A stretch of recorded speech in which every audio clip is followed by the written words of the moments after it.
of a placebo effect. A placebo is something that supposedly has no impact and no effect on the body, like a sugar pill or something. You tell the patient that this is just as effective, and what happens is the placebo has the same effect, if not greater effect, than sometimes the medication is supposed to be designed for that effect. So they found out that the human mind is the biggest factor in the healing arts, more so than sometimes the medication. If somebody is in a situation where they're sick and they have an alternative to try to explore what is in their mind creating it versus using medicine, if it's an acute situation that could bring death to them, then obviously the medicine is a wise thing to do while they explore what the mind is about. So you don't want to negate medicine. Every form of healing has a place. There is only a stream of well-being that flows, you know. It is a stream of pure positive energy. And the universe, all that we know, is abundant with only that. This is a world that is based upon well-being, and well-being dramatically abounds. And when you are allowing that stream to flow in its fullness, you feel very, very good. And when you are pinching it off a bit, you feel not so good. There is only a stream of goodness or well-being which you are allowing or not. And your magnificent emotions are telling you what the mix is, how you're doing in your allowing or your resisting of this connection. You know people who have had terminal disease. Stop and think of the word dis-ease. Hyphenate the word. That's a body that's not at ease. We've got 1,000 different diagnoses and disease out there. They're just the weak link. They're all the result of one thing, stress. And you put enough stress on the chain, you put enough stress on the system, and one of the links breaks. Our physiology creates disease to give us feedback, to let us know we have an imbalanced perspective and we're not loving and we're not grateful. So the body's signs and symptoms are not something terrible. The question that's frequently asked is when a person has manifested a disease in their body temple or some kind of discomfort in their life, through the power of right thinking, can it be turned around? And the answer is absolutely yes. On November 23rd, I was diagnosed with breast cancer. I truly believed in my heart, with my strong faith, that I was already healed. During the day, all day long, I would just say, thank you for my healing. On and on and on I went, thank you for my healing. I believed in my heart I was healed. I saw myself as if cancer was never in my body. One of the things I did to heal myself was to watch very funny movies. That's all we would do, is just laugh, laugh, laugh. We couldn't afford to put any stress in my life because we knew stress was one of the worst things you can do while you're trying to heal yourself. From the time I was diagnosed, which was November 23rd, to the time I was healed totally was approximately 3 months. And that's without radiation and chemotherapy. Well, we come with a basic program. It's called self-healing. You get a wound, it grows back together. You get a bacterial infection, the immune system comes and takes care of those bacteria and heals it up. The immune system is made to heal itself. Disease cannot live in a body that's in a healthy emotional state. Your body is casting off millions of cells every second, and it's creating millions of new cells. In fact, literally, parts of our body are replaced every day. Other parts take a few months, other parts a couple of years. But within a few years, we have a brand new physical body. If you have a disease and you're focusing on it and you're talking to people about it, you're going to create more disease cells. See yourself living in a perfectly healthy body. Let the doctor look after the disease. Can you feel the difference between having painful arthritis in your hips and feeling fearful about it, or having painful arthritis in your hips and feeling hopeful about it? The difference between fearful and hopeful is the difference between recovery or not.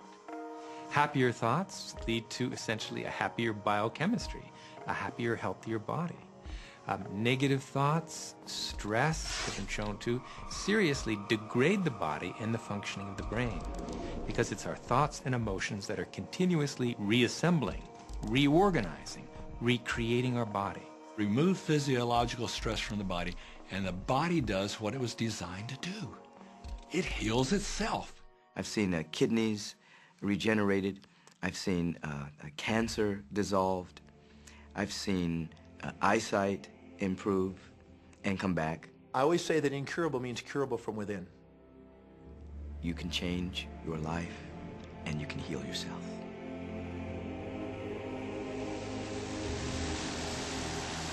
Well, my story begins on March 10, 1981. It really changed my whole life. It was a day I'll never forget.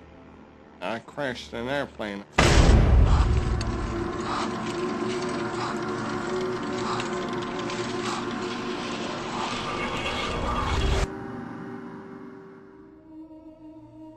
I ended up in the hospital completely paralyzed. My spinal cord was crushed. I broke the first and second cervical vertebrae. My swallowing reflex was destroyed. I couldn't eat or drink. My diaphragm was destroyed. I couldn't breathe. All I could do was blink my eyes.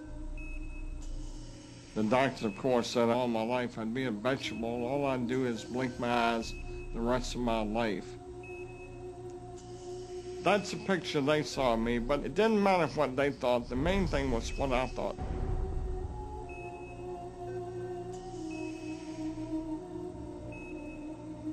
I picture myself being a normal person again, walking out of that hospital.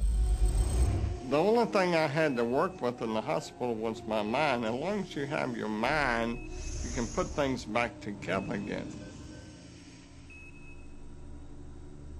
I was hooked to a respirator, and they said I'd never breathe on my own again because my diaphragm was destroyed. But this little voice kept saying to me, breathe deep, breathe deep.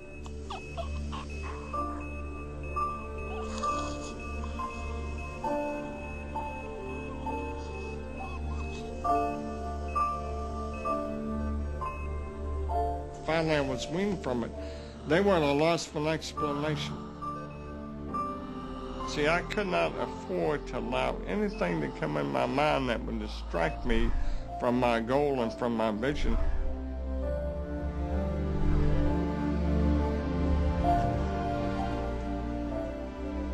Well, I set a goal to walk out of the hospital on Christmas. That was my goal.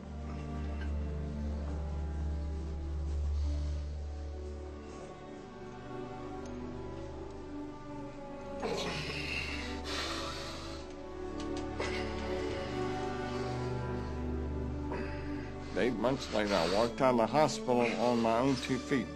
They said it couldn't be done. That's a day I will never forget.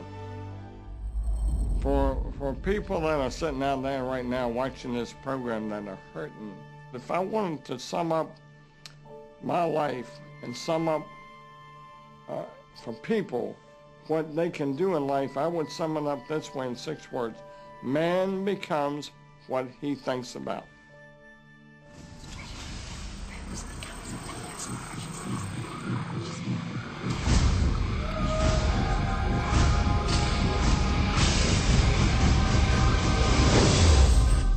We notice that there are so many people who are living life in a very conditional way. They look out and they see things that are wonderful and they say, yes, we want more of those. We would vote for that. We would support that with our time and energy and money.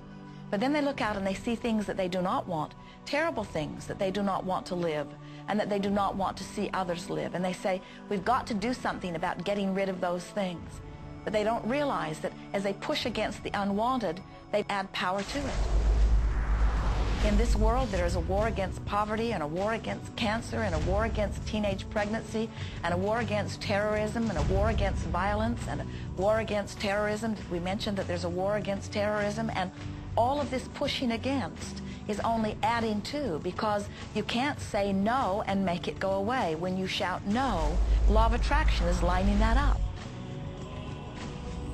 The reason that what you resist persists is because if you're resisting something, you're saying, no, I don't want this thing because it makes me feel this way, the way I'm feeling right now. So you're just putting out this really strong emotion of, wow, I really don't like this feeling, and it's there, and it just comes racing towards you. You know, the anti-war movement creates more war. The anti-drug movement has actually created more drugs because we're focusing on what we don't want, drugs. People will say, well,